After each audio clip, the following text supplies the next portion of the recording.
Hello, this is Carrie with Cookbook Divas, and today I'd like to look through one of the only 2 or 3 Georgian country cookbooks I've ever looked through. I don't mean Georgia, the state in the US. This is Supra, A Feast of Georgian Cooking by Tiko Tuskadze of Little, Georgia. I know nothing about it. On the cover I see some pomegranates and some flatbread. Good, so I'm wondering if it's a little Middle Eastern inspired. What's going on? It's by Pavilion Press. Came out in the United Kingdom 2017. I got it from my local library. The chapters are pâtés and sauces, salads, soups, bread and cheese, meat dishes, poultry dishes, fish dishes, vegetable dishes, fruit dishes. So when I look through cookbooks, I don't take a peek in advance, so I'm seeing it the first time with you, but that means I don't know anything about who these people or what are going on. The elements of a Supra. Before you start cooking any of the recipes from this book, it's important to understand the ethos and intention behind a traditional Georgian Supra. One thing that I've struggled with when writing these recipes is dictating how many people each recipe will serve. This is because traditionally each of these dishes is just a small part of a never-ending conveyor belt of delicious dishes that are served at a groaning table during a meal that lasts many hours. I love that. That would be awesome. And when we can socialize again, let's do that with all of our friends. Chapter 1, Pâtés and Sauces. Uh-oh, I don't see any pictures. Spinach pâté, leek pâté. Oh, I complained too soon. Gorgeous pictures. Which is which? I guess that's the spinach, that's the leek. I see some beets, I'm not sure what's going on. A shallot pâté, a beetroot pâté. Good for dipping with flatbread. Do we get a flatbread recipe? Green bean pâté, carrot pâté. Plum sauce. This is fascinating. Plum sauce in springtime. Cute illustration. Pomegranate sauce. Dry red chili paste. I've never tried making my own. Have you? Green chili paste. I'm not going to show you the whole cookbook. Don't worry. Georgian chutney. Salads. Chapter 2. Let me pick out a couple spectacular ones. Another illustration.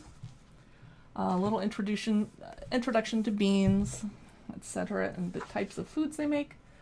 This is called Nigvizani Badrajani, which I just massacred. Aubergine stuffed with walnut pâté. That sounds amazing. Not something I would normally think to make at my house. Now I want to.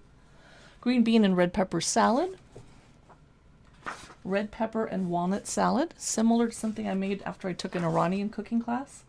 New potatoes with chili and herbs. Ooh, I wouldn't have thought to serve them that way, and new potatoes in springtime is perfect. Mushroom salad with walnuts, and here's the grandmother at home in Georgia. Old photo, that's sweet. Okay, next chapter, soups. Let's find an example of a good soup. Grandmother's soup, bean soup, pictures of some beets, chicken and egg soup, egg and coriander soup. This is already quite different, sour cream soup, than the Russian and Ukrainian cookbooks I'd looked through. I'd assumed they would be similar styles. Nope, I haven't seen a pickle yet either. And Russian food is full of pickles. Spiced beef and rice soup. Now we're in bread and cheese. Who doesn't love bread? Ooh, I see some kind of hand pie type things. Ooh, and a flatbread. Ossetian cheese bread, or Ossetian cheese bread. Don't know how to say it. That looks amazing. A couple more cheese breads. Spiced beef and pork bread. Ooh.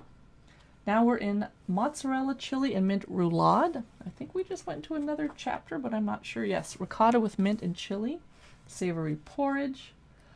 Ooh. Now we're in meat dishes, which I'll go through really quickly because I'm vegetarian. Lamb kebabs. Lamb and potato stew. Spiced beef and walnut stew. Lots of hearty dishes. Ooh, spiced pork and beef meatballs. I have to admit that looks pretty good. Okay, next chapter. Oh, pork with pomegranate. Pork ribs. I bet your mouth is watering if you eat pork. Poultry dishes. This is a fabulous cookbook. Here's a table. Speaking of a groaning feast table. Woo! Oh, there's a pig. I wish I hadn't looked.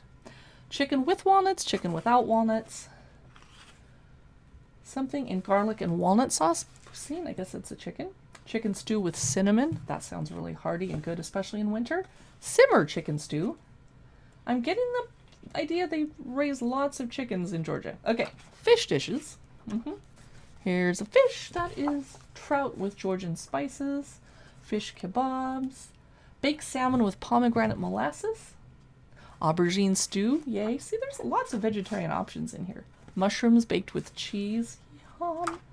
Creamy rice with mushrooms. That sounds good. I don't usually make my rice creamy. That's a good idea. Spice stuffed mushrooms. Stuffed cabbage parcels. I don't like cabbage, but if they serve it like that, I will eat it all day long. Chonaki, layered vegetables. Tarragon pie. Ah, it's a pierogi. I love pierogi. Pomodori ticklet. Baked tomatoes with hazelnuts. I never would have thought to do it that way. That's really cool. And I think we have a breakfast pancakes. Is this the tiny little dessert section? Kind of, yes. Cottage cheesecake with apricot. Looks pretty healthy. Georgian apple pie. Wow. I'm going to turn off the camera and go look through this way more slowly and carefully and learn a lot about Georgian cooking. I love it. That's Supra, A Feast of Georgian Cooking by Tiko Tuskadze. Thank you for watching. If you enjoy our cookbook look-throughs, follow Cookbook Divas on our website, Facebook, Instagram, Pinterest, YouTube. That's about it. Thanks for watching.